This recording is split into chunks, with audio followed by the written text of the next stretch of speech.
Olá, boa noite. Muito bom a gente estar aqui juntos de novo para mais esse Evangelho no Lar, pela Associação Espírita Fé e Caridade. Eu vejo que os amigos já estão entrando aqui. Boa noite a todos. Lili, Jana, Aurélio, Giovana, Rita. Muito bom estar com vocês aqui, pessoal. Boa noite e Feliz Páscoa, né? Hoje é um dia muito especial, dia que a gente comemora a ressurreição de Cristo e tem todo um significado, né, pra gente, sabendo que, como disse Paulo, né, não sou mais eu que vivo em mim, essa ressurreição para os espíritas é todos os dias, né, gente? Não é só nesse dia da Páscoa. Pois bem, hoje a gente tá. Oi, Ju, boa noite. Boa noite, Emília. Boa noite, pessoal. A gente vai falar de um tema que eu acho que tem tudo a ver com a Páscoa, né? A gente vai falar sobre ali o item 27, seguimos no capítulo 5 do Evangelho segundo o Espiritismo, dever-se-á por termo as provas do próximo, né? Então a gente vai falar hoje sobre qual a nossa participação a respeito das dificuldades dos nossos irmãos, daqueles que estão, né, próximos a gente. Antes da gente começar, a gente lembra que esse exercício, né, desses domingos à noite, a gente já está aí no item 27, então já foram alguns encontros, né, Ju? Mas a gente sempre lembra que a gente segue o roteiro do Evangelho no Lar. É o roteiro das reuniões que a gente faz na nossa casa, né? Temos então um dia, um horário fixo da semana. Nos reunimos com aqueles que a gente mora junto. Nesse momento pode ser presencial, né? Se tivermos pessoas, né, morando na mesma casa, não só da mesma família, mas quem divide o mesmo lar. E se não temos ou queremos fazer o evangelho com pessoas, né, que não estão exatamente no mesmo lar que a gente pode fazer uma videochamada. Fica muito parecido com essa live aqui que eu estou fazendo com a Júlia, né? É possível fazer assim também, desde que a gente siga ao mesmo dia da semana, no mesmo horário, procurar ter uma aguinha do lado, né? Para beber uma aguinha, que é muito bom também. A espiritualidade amiga aproveita esse momento para fluidificar nossa água, para renovar as nossas energias, né? Melhorar o padrão vibratório do nosso lar. E todos somos beneficiados. Quem faz evangelho, quem está na casa, mas não faz evangelho, a vizinhança, né? Os espíritos nos ensinam que é uma reunião realmente muito especial. Então, gente, começamos com a prece, fazemos a leitura do Evangelho, no nosso caso aqui, ou pode ser de outra literatura que você tenha disponível na sua casa, seja, né, um livro espírita, né, um Fonte Viva, ou qualquer livro que você tenha à disposição, ou a Bíblia, né? Faz os comentários a respeito do trecho lido, né, com quem estiver comentando com você, e faz a prece final, e é isso, né? Tendo a regularidade, isso é mais importante. Então, a gente vai começar fazendo a nossa prece inicial, depois a Ju vai ler para a gente, vai fazer os comentários. Então, pessoal, convido todos a sentar confortavelmente, elevar os pensamentos a Deus, nosso Pai misericordioso, nosso Criador, a Jesus Cristo, nosso irmão, modelo, nosso exemplo. Hoje, especialmente tão lembrado esse exemplo no mundo todo, mas que siga vivo em nosso coração a sua boa nova, o seu evangelho, não somente hoje, mas todos os dias, nas nossas vidas, na nossa prática diária. Agradecemos esse momento, a oportunidade de estarmos reunidos, a oportunidade de semanalmente celebrar esse evangelho em grupo, entre amigos. E vamos pedir à espiritualidade amiga para que nos auxilie, para que essa leitura, esses ensinamentos possam tocar os nossos corações e possam guiar de verdade as nossas ações, os nossos pensamentos e as nossas emoções ao longo de toda essa semana e para toda a nossa vida. Que assim seja. Boa noite, pessoal. Então, eu vou começar fazendo a leitura. A Emília já comentou, eu vou repetir para os que estão entrando agora. A gente continua no capítulo 5, Bem-aventurados os aflitos, agora no item 27, intitulado Deve-se pôr termo às provas do próximo? É uma pergunta. Deve alguém pôr termo às provas do seu próximo quando possa, ou deve, para respeitar os desígnios de Deus, deixar que sigam seu curso? A resposta é linda e é a seguinte: já vos temos dito e repetido muitíssimas vezes que estáis nessa terra de expiação para concluirdes as vossas provas e que tudo o que vos sucede é consequência das vossas existências anteriores. São os juros da dívida que tendes de pagar. Esse pensamento, porém, provoca em certas pessoas reflexões que devem ser combatidas, devido aos funestos efeitos que poderiam determinar. Pensam alguns que, estando-se na terra para espiar, cumpre que as provas sigam seu curso. Outros há, mesmo, que vão até o ponto de julgar que não só nada devem fazer para as atenuar, mas que, ao contrário, devem contribuir para que elas sejam mais proveitosas, tornando-as mais vivas. Grande erro. É certo que as vossas provas têm de seguir o curso que lhes traçou Deus. Dar-se-á, porém, conheçais esse curso? Sabeis até onde têm elas de ir, e se o vosso Pai misericordioso não terá dito ao sofrimento de tal ou tal dos vossos irmãos, não irás mais longe? Sabeis se a providência não vos escolheu, não como instrumento de suplício para agravar os sofrimentos do culpado, mas como bálsamo da consolação para fazer cicatrizar as chagas que a sua justiça abrira? Não digais, pois, quando virdes atingido um dos vossos irmãos: é a justiça de Deus, importa que siga o seu curso. Dizei antes: vejamos que meios o Pai misericordioso me pôs ao alcance para suavizar o sofrimento do meu irmão. Vejamos se as minhas consolações morais, o meu amparo material ou meus conselhos poderão ajudá-lo a vencer essa prova com mais energia, paciência, resignação.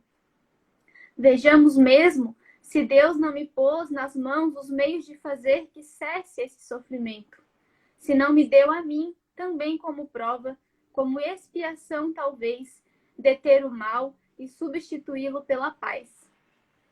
Ajudai-vos, pois, sempre, mutuamente, nas vossas respectivas provações, e nunca vos considereis instrumentos de tortura.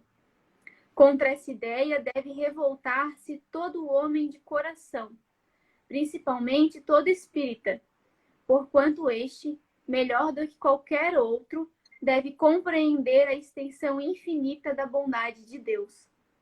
Deve o espírita estar compenetrado de que a sua vida toda tem de ser um ato de amor e de devotamento. Que faça ele o que fizer para se opor às decisões do Senhor, estas se cumprirão. Pode, portanto, sem receio, empregar todos os esforços por atenuar o amargor da expiação, certo, porém, de que só a Deus cabe detê-la ou prolongá-la, conforme julgar conveniente. Não haveria imenso orgulho da parte do homem em considerar no direito de, por assim dizer, revirar a arma dentro da ferida, de aumentar a dose do veneno nas vísceras daquele que está sofrendo sob o pretexto de que tal é a sua expiação? Considerai-vos sempre como instrumento para fazê-la cessar. Resumindo, todos estáis na terra para espiar, mas todos, sem exceção, deveis esforçar-vos por abrandar a expiação dos vossos semelhantes, de acordo com a lei de amor e caridade. Bernardino, Espírito Protetor, é de 1863. Como eu falei, a resposta é linda, né, Emília?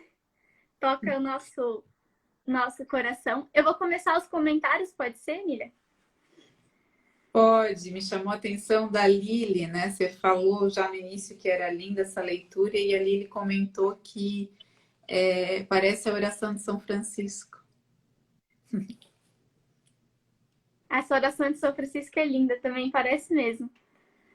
Já que a Emília fez a pausa para comentar o comentário da Lili, eu vou fazer a pausa antes de começar os meus comentários para ler os comentários de vocês que já estão colocando aqui umas frasezinhas.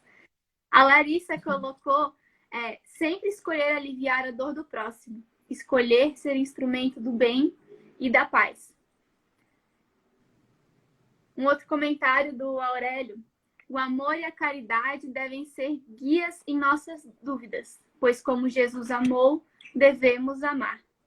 Se a gente sempre tivesse com dúvida e tivesse como guia o amor e a caridade, nossa dúvida ia sempre ser respondida pelo caminho certo, né? O problema é que a gente não faz essa reflexão sempre que tem que ser feita. Emília, o que me tocou nesse texto é porque, assim, lendo aqui, parece que é uma coisa fácil, né? Tá, você vê um outro em sofrimento, a gente tem que abrandar. O que a gente pode fazer, né? É tão simples parar e ver o sofrimento do outro e ver como é que a gente pode ajudar. Mas na prática nem sempre é tão simples assim. Principalmente porque às vezes a gente está tentando aliviar um sofrimento de uma outra pessoa, seja um sofrimento material, um sofrimento moral, espiritual, uma dor no corpo físico, enfim, não importa.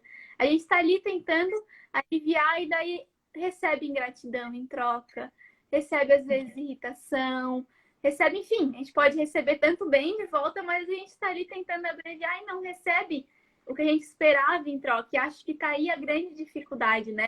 A gente quer aliviar o sofrimento do outro, mas esperando algo em troca desse outro.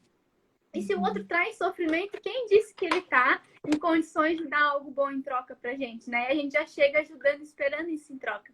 É aí que está a nossa dificuldade, a minha, pelo menos, né? A minha dificuldade está aí. E tem eu sempre que a gente estuda, Emília, as passagens aqui do Evangelho, do nosso Evangelho no Lar, e para outras situações também, eu sempre tento buscar uma historinha. Eu lembro muito do Seu Nelson, quem conhece o Seu Nelson, sabe que ele é contador de história, ele gosta, porque a história sempre fica na vivência, né? No dia a dia a gente entende o que a passagem quer dizer. E aí, tem uma palestra que o Divaldo faz. Eu não vou saber se está escrito em alguma obra do Divaldo, tá, gente? Eu não sei nem dizer que palestra que foi essa. Eu peço desculpa para vocês. Ficou só na memória. Eu não consegui achar. Eu vou tentar depois continuar procurando. Mas o Divaldo, ele atendia muitas pessoas. Às vezes ele ficava horas e horas em pé fazendo esse atendimento. E num dia desses, Divaldo estava lá exausto, cansado, já não aguentava mais, era o fim do dia. Chega uma senhora para ele pedindo ajuda. E daí Divaldo já pensa, não tem, hoje não dá mais, já cheguei no meu ponto máximo, não vou conseguir mais ajudar ela, como ela provavelmente precisa, hoje não dá. Aí Joana vai lá e fala, Divaldo, vai, atende, né? E essa senhora que chegou lá, ela precisava de uma ajuda com uma conta de luz, para pagar a conta de luz. E ela chegou dizendo para o Divaldo que uma alma generosa tinha mandado ela até o Divaldo para pedir essa ajuda. E aí é engraçado que nessa hora o Divaldo relata, poxa, uma alma generosa manda a pessoa vir me pedir ajuda para pagar a conta de luz. Por que já não ajudou a pagar a conta de luz, né? O Divaldo brinca, ele tá ali exausto, cansado, e chega mais uma pessoa que foi enviada por outra pessoa pedindo ajuda. E aí, depois disso, a Joana conta para Divaldo que na espiritualidade eles têm uma lista de pessoas, um livro por endereço catalogado. Então, a Júlia, no centro de Florianópolis, está a serviço de Jesus e pode auxiliar numa situação, se assim necessitar. A gente é instrumento da espiritualidade que é totalmente organizada para servir de auxílio ao sofrimento do próximo. E aí, Joana vai e fala para Divaldo que Divaldo era o último da lista que a espiritualidade estava fazendo de auxílio. Ele estava lá no final, era a última pessoa, o último instrumento que a espiritualidade estava ajudando para ajudar aquela senhora a pagar a conta de luz. E aqui no capítulo é questionado, né, Emília? Quem disse que a gente não é a pessoa que vai pôr fim à prova do outro? Pode ser que não. Eu lembro muito das gestantes de quinta-feira, a Emília também está envolvida nesse trabalho. A gente já pega o coração a essas mulheres, né, Emília? Eu lembro muito delas que agora, com a pandemia, não é toda semana, não é, enfim, mas nos meios normais a gente estava lá toda semana, um grupo de pessoas se dispondo a auxiliar em sofrimentos que a gente sabe que são infinitos, porque parece que é infinito mesmo, não parece, Emília? Acaba um sofrimento, vem outro, depois acaba esse, vem outro, às vezes chega a ser inacreditável, né? E daí a gente fica ali, poxa, a pessoa tá ali, passando pela prova que ela tem que passar, que ela mesma causou, a gente tá aqui tentando ajudar, mas não acaba nunca. E quem disse que uma quinta-feira ali, um auxílio não vai ser o necessário para começar a findar essa prova desse espírito? Eu sempre coloco isso na minha cabeça, é difícil, mas o tempo que a gente nunca sabe.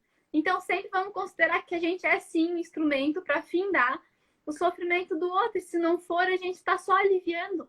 E já é o suficiente esse alívio, né?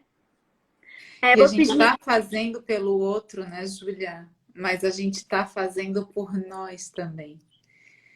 Né? Claro que não é o motivo primeiro, mas a consequência é o nosso burilamento da nossa emoção, da prática da caridade, do que a gente veio aqui de fato para fazer, né? Para ter a nossa parte na obra da criação. Antes da gente continuar, eu sei que você tem mais comentários para fazer, eu só queria mandar um beijo para nossa amiga Ivete, que entrou agora, a Fernanda também, elas estão lá do hospital e conectadas aqui com a gente. Um beijo. Oi, oi, fiquem bem, fiquem com Deus, né? Uma excelente recuperação por aí. Vamos lá, Ju, continua, desculpa interromper. Imagina, uma interrupção dessa é sempre bem-vinda. Eu queria pedir licença para compartilhar com vocês, foi um acontecimento pessoal, mas eu acho que cabe muito no tema da noite de hoje, foi bem recente, ainda no assunto pandemia. O meu pai, ele foi internado por causa do Covid, ele ficou alguns dias numa UTI. Foi uma semana bem difícil para mim, para minha mãe, para minha irmã. E era uma coisa que a gente não tinha como aliviar o sofrimento dele lá. A gente não tinha como ir na UTI, porque a gente não podia fazer a visita, porque a gente não teve Covid ainda. A gente não podia ir lá, não podia dar um abraço, não podia conversar, não podia fazer nada a respeito assim das nossas próprias mãos, a não ser orar. Lembrando, a oração é um instrumento que está sempre nas nossas mãos e foi isso que a gente fez. Mas o que foi mais legal, gente, é que a gente descobriu, não, a gente sabia, né? Mas a gente viu um monte de amigos se colocando à disposição, cada um ajudando de um jeitinho diferente. Teve algumas amigas que trouxeram almoço e janta pra gente não ter que se preocupar com cozinhar. Trouxeram essa comida aqui pra gente, que veio cheia de carinho ainda, a comida. Teve outros, uma conhecida que trabalha dentro da UTI, conseguiu pegar o celular e dar na mão dele para ele poder fazer uma conversa com a gente uma vezinha que teve esse intervalo. Então, foram auxílios pequenos e que para as pessoas podem ter parecido insignificantes, mas que para a gente aliviou o sofrimento, aquela angústia do momento de não poder fazer nada. A gente, de fato, não podia estar lá, mas esse nosso sofrimento foi aliviado. E foram gestos simples, mas que realmente ajudaram nesse momento. Isso me fez ficar pensando, eu também estou rodeada de pessoas que podem ser beneficiadas por esses tipos de gestos pequenos. Só que a gente tem que ter esse olhar para perceber, né? O sofrimento e a angústia do outro, estar em contato com o outro. A pandemia isolou a gente, né? Às vezes, assim, pessoas que a gente tinha contato no dia a dia de se ver, a gente fazia aquela pergunta, oi, tudo bem? Como é que você tá? E a pessoa falava, agora não. A gente tem que ir em busca do outro, a gente tem que mandar uma mensagem, tem que fazer uma ligação, tem que ter esse exercício, né, Emília?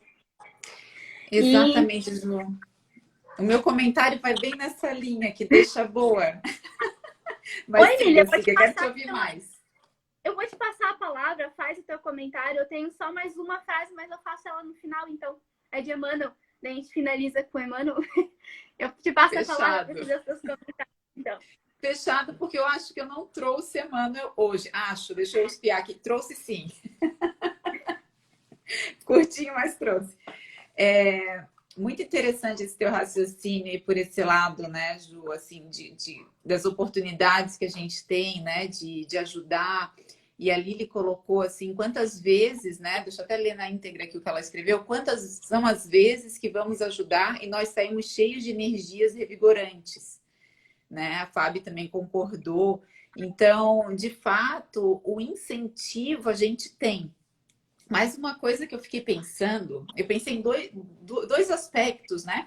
Dessa dificuldade de ajudar que a gente tem, né? O raciocínio foi pelo mesmo lado que o seu, Ju, assim, de que o texto é lindo, é claro.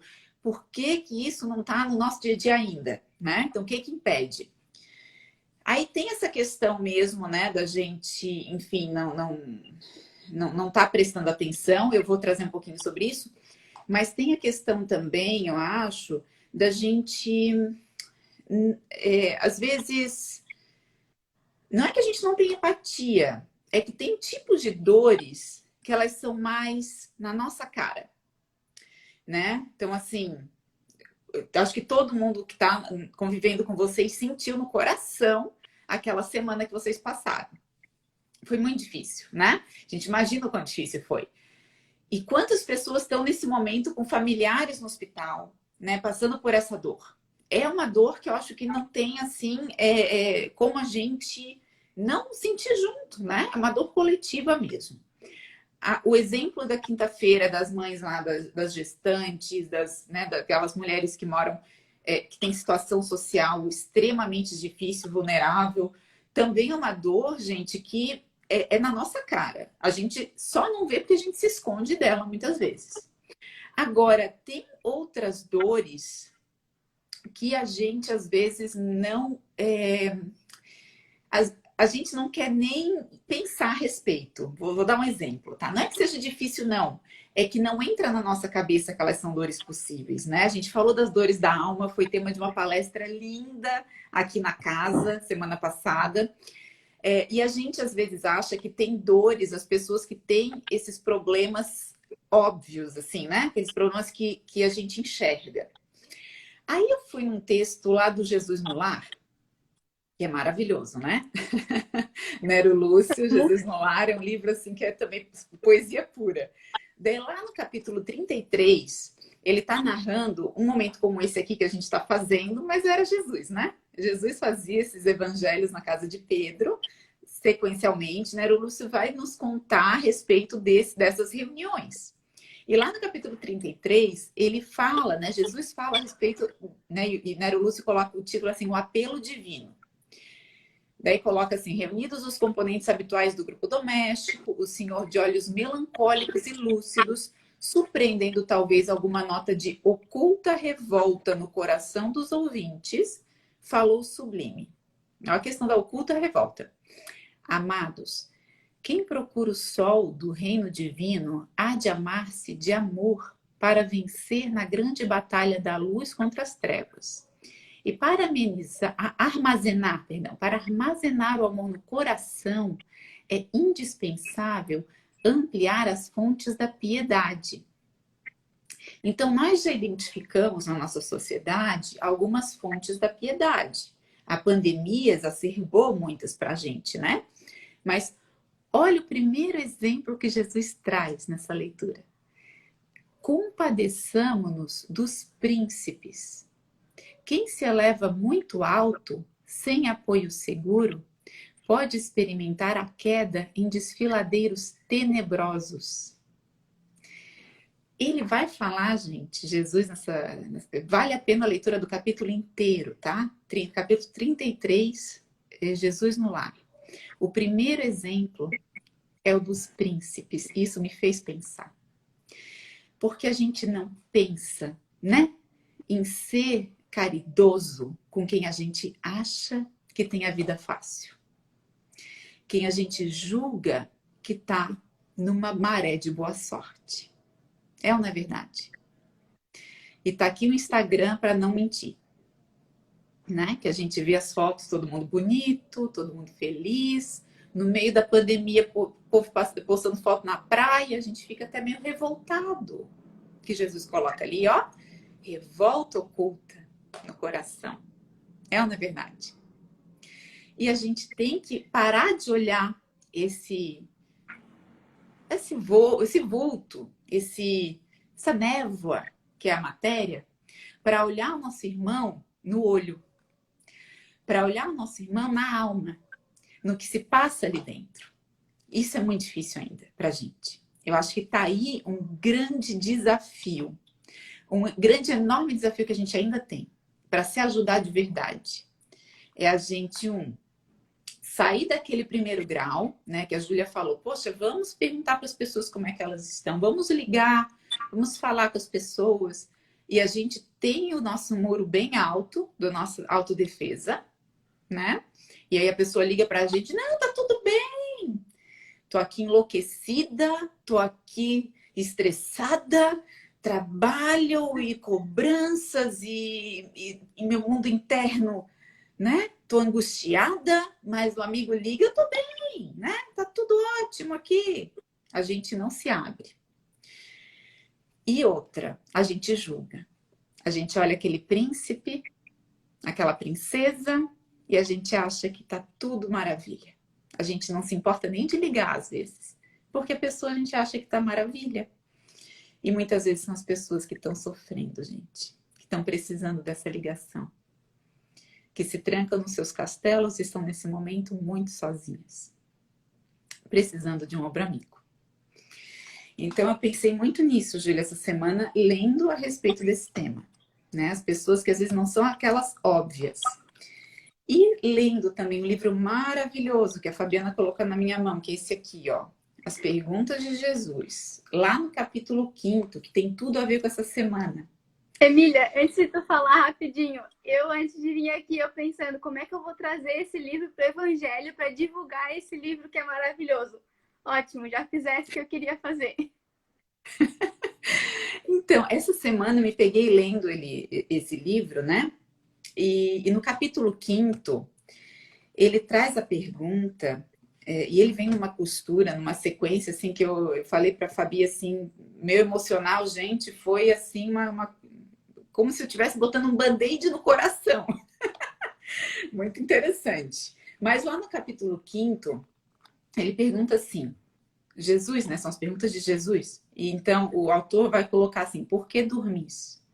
Orai para que não entreis em tentação. Esse porquê dormis, Jesus pergunta para os 3 discípulos que acompanharam ele no momento final, né?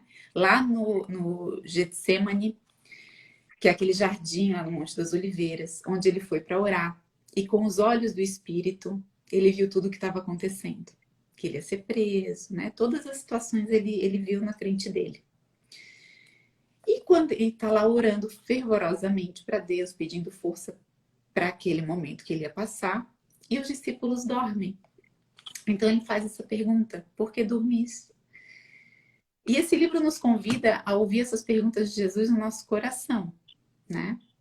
E o autor coloca assim: a experiência reencarnatória é a oportunidade sublime para fazer do mundo um campo de trabalho onde somos convocados a edificar o reino de Deus em nossos corações, contribuindo para a realização dele no mundo.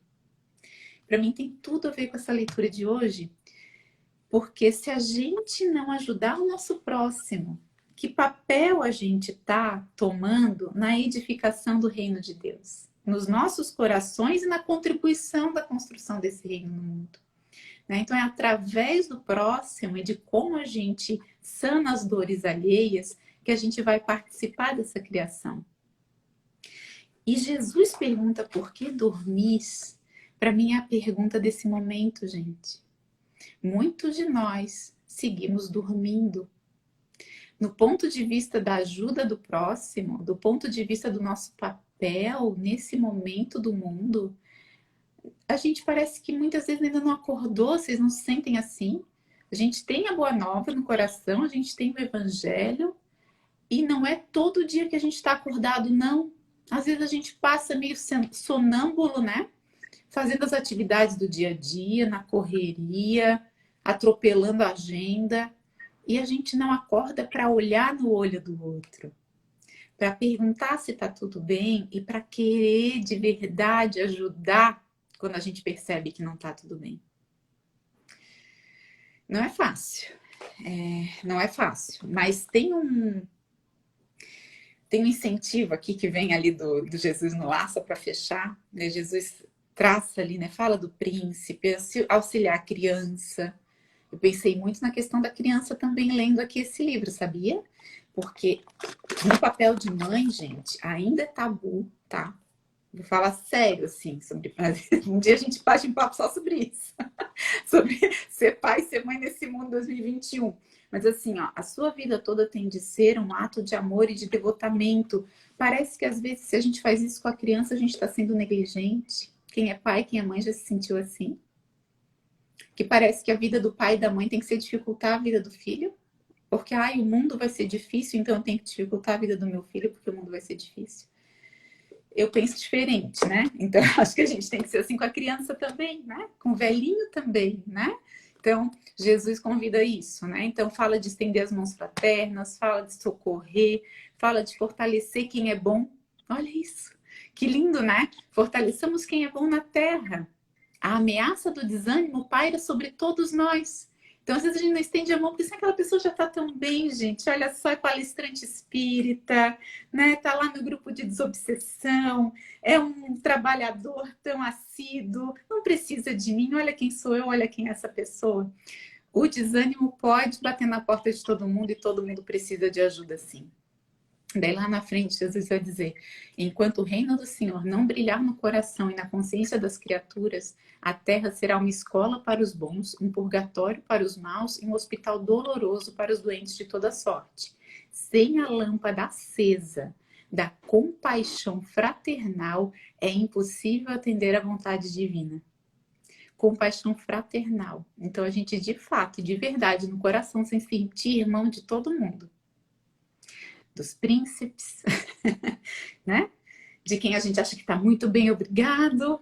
De quem a gente vê que de fato não está e precisa muito, muito, muito mais da nossa ajuda. Então é universal mesmo, porque dentro, né, do coração de cada um a gente nunca sabe o que está se passando. Então estender a mão é o primeiro ato que a gente tem que fazer. Emília, a gente está mesmo em sintonia. Eu fiquei rindo quando você falou é capítulo 5 do livro, né? Que é a pergunta de Jesus, por que dormistes, né? Eu ri, porque eu estava lendo essa parte também antes de vir aqui. Eu sou apaixonada por esse capítulo da Boa Nova, que é a oração do horto. Eu adoro que ele fala do sono da indiferença, né? É por isso que os apóstolos dormiram. É a indiferença com a necessidade, com o que pode E ser esse é o feito. mal do século, não é, Ju? Esse é o mal do século e tem tudo a ver com o que a gente está passando. Eu acho que a pandemia veio para acordar a gente mesmo, né? Veio para sacudir, acordar essa dormência da alma. A pandemia está onde ela está, da forma como ela está, justamente pela indiferença geral do mundo como um todo, né, Emília? O individualismo, o pessimismo materialista, tá tudo conectado, né? Mas eu adoro essa parte, que é a oração do horto. Sugiro vocês lerem no Boa Nova.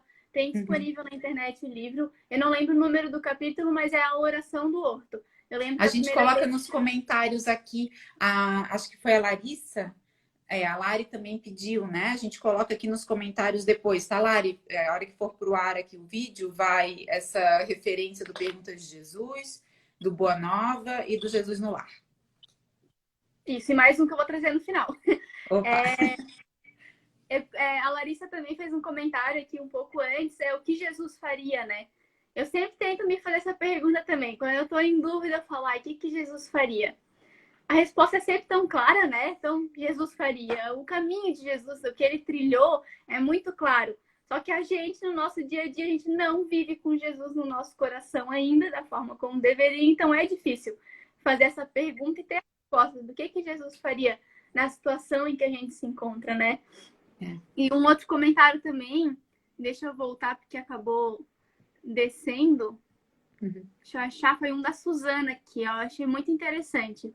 Que às vezes o auxílio se depara com o livre-arbítrio. Às vezes a gente quer auxiliar alguém, mas essa pessoa ela não quer ser auxiliada. Isso acontece, acho que mais do que a gente imagina. É comum. Então, sim, tá entre você querer auxiliar alguém e essa pessoa ter o livre-arbítrio de não querer ser auxiliada. Mas eu tenho a provocação também nesse caso, Suzana, da gente se questionar sobre como a gente acredita que é o auxílio que deveria ser dado. Vou te dar um exemplo. Eu vejo a situação do outro e eu quero entregar para o outro a solução conforme o meu conceito de solução. E a gente tem que tomar muito cuidado com isso, porque às vezes a gente quer resolver pelo outro e não é bem por aí, né? O ajudar passa por não pisar em cima da vontade alheia. Então a gente tem o conhecimento do livre-arbítrio, então a gente precisa sim ajudar. Mas a gente tem que tomar. Daí tem outros capítulos aqui no Evangelho e outros itens lindos a respeito de como é que a gente age com caridade de verdade, né? Que aquela a mão direita não sabe, né? A mão esquerda não sabe o que a mão direita faz, é por aí, né? Então a gente tem que preservar, né, o orgulho mesmo, né? Alheio, né? A gente não pode se intrometer na vida alheia, mas não é por isso que a gente tem que deixar de ajudar. Ah, não vou deixar. Já aconteceu muito isso comigo ao longo da minha vida. Essa coisa de não querer me meter. Não vou intrometer na vida do outro. E aí a gente tem que se questionar dentro do nosso coração se se preservar, se isso está vindo de um lugar realmente de amor ou, e muitas vezes de egoísmo. Muitas vezes a gente não age, né, por comodismo ou por egoísmo. Daí tem que ser bem realista consigo mesmo. Eu vou dizer para vocês que muitas vezes eu deixei de agir achando que está preservando o outro e estava, na verdade, não querendo, né? Não querendo o incômodo que aquilo traria. Então, a gente tem que tomar muito cuidado com essas duas questões, né? Com o que de verdade está me movendo. Né? Pode até ser que a resposta seja não agir, pode ser. Mas ela tem que vir de um lugar de um amor fraterno, né? Não de comodismo, de egoísmo. O importante é sempre tentar acertar, né, Emília? É uma coisa que eu venho me questionando muito. Tá, foi uma escolha, foi a melhor ou não? Enfim, eu fiz isso tentando acertar com Jesus no coração, então tudo bem. Errou, volta, aprende, não comete o mesmo erro, senão segue e espera o tempo, né? Mas esse comentário da Suzana também é legal que ele continua que nesses momentos, quando não parece ter forma de ajudar alguém, a gente sempre pode orar. E isso é verdade, a gente acha que não tem essa fé ainda, eu pelo menos às vezes acho. Eu esqueço disso. Às vezes eu me sinto numa situação desesperada que eu não posso ajudar alguém. Daí eu paro, poxa, Júlia, como não? Sente e ora, Júlia. Né? E no É o momento nosso da bem oração, às vezes vem a inspiração que estava faltando também. Já me aconteceu de aparecer em sonho, sabe? De repente vir aquele clarão assim, de opa, tem jeito sim, né? E às vezes é mais simples do que a gente estava conjecturando, né? Seu Nereu sempre falou, Emília, vocês querem ajuda, vocês pedem ajuda da espiritualidade amiga, mas vocês não esperam a resposta, vocês não têm paciência para esperar a resposta. Então, às vezes é tempo mesmo. A gente quer ajudar alguém aqui, agora, de uma forma imediata, mas não é assim que vai se resolver, né? O texto que eu trouxe, Emília, para finalizar e não se prolongar muito, é um texto de Emmanuel, é do livro Encontro Marcado. E eu trouxe só um parágrafo, na verdade, é o seguinte: de alma incompreendida, esquece a ti mesmo e faze-te o consolo e a bênção dos que arrastam humilhados e abatidos na retaguarda. E ainda, mesmo que todos os poderes do mal se conjuguem ao redor de ti, no intuito de apagar a chama da tua fé na vitória do bem, auxilia e ama sempre, na convicção de que todos os ambientes da terra, a presença da caridade é e será constantemente o mais alto clima da existência para o encontro de nossas necessidades com o suprimento de Deus. Tinha que ser Emmanuel com uma frase dessa. Eu me abstenho de comentários, mas eu queria, Emília, deixar uma atividade para todo mundo que está assistindo a gente aqui, mas é sério, gente, é para praticar, é verdade. Pensei nisso na nossa fala, Emília, na sua, na verdade. 2 exercícios. A gente buscar esses companheiros de jornada nossos, mandar uma mensagem, mandar um oi, perguntar, ligar, a gente fazer esse movimento de ir ao encontro ao outro. Por enquanto é virtual, até facilita, né, Emília? Até é mais fácil de fazer isso. Então, vamos fazer esse exercício. E do outro lado, se alguém vir fazer isso conosco, mandar uma mensagem, a gente se abrir. Foi o que a Emília falou. A gente tem essa dificuldade, todo mundo tem, mas se um amigo vem até nós perguntar, vamos se abrir. Vamos contar o que está acontecendo, que às vezes o outro é a pessoa que vai poder nos auxiliar. Às vezes só de ouvir já vai estar ajudando. Então vamos fazer esses dois exercícios. De buscar os outros e mandar uma mensagenzinha e ligar. E se alguém vier ao nosso encontro, a gente se abrir para essa pessoa também. Fechado, Júlia. Nossa, Combinado? passou um filme aqui na minha cabeça. Eu já tenho um monte de coisa para falar para quem me ligar. Já E sabe um monte de gente que já veio aqui na lista de contato mental para ligar também. Todo mundo acabando aqui vai sair no celular mandando mensagem, hein? Aproveita a deixa da Páscoa. Tá, da então, Feliz Páscoa. Mas da minha parte era isso, Emília. Tens mais algum comentário? Não, não tenho, Júlia. Obrigada, viu? Muito bom. Eu queria só te convidar para fazer a prece final. Sim, senhora, pode deixar. Então, pessoal, Obrigada. A gente começou com a prece de abertura, fizemos a leitura, finalizamos agora os comentários e vamos passar para a parte final, que é a prece de encerramento do Evangelho no Lar. Lembrando também, sempre ter uma aguinha perto durante o momento que a espiritualidade usa dela como instrumento para nos auxiliar também. Então, vamos encerrar este momento, mantendo nossos corações tranquilos, em sintonia e gratos a Jesus, este grande amigo que nos deixou grandes ensinamentos e aprendizados. Que possamos, nesta semana que se inicia, seguir com os olhos de ver e ouvidos de ouvir as necessidades de todos aqueles que nos rodeiam, mesmo frente a uma pandemia e a um isolamento. O mundo necessita deste contato. Necessitamos acordar desse sono da indiferença. Que os nossos espíritos amigos, então, possam nos auxiliar, nos dando coragem, fé e força de vontade para seguir sempre com Jesus em nossos corações. Que assim seja. Que assim seja. E lembrando que a gente deve começar com aqueles que estão bem pertinho, né? Que dividem a casa com a gente. Aqueles mais próximos, às vezes, são os que a gente às vezes deixa, né? Para falar depois. Então, tá aí o convite da Júlia para a gente antecipar as conversas.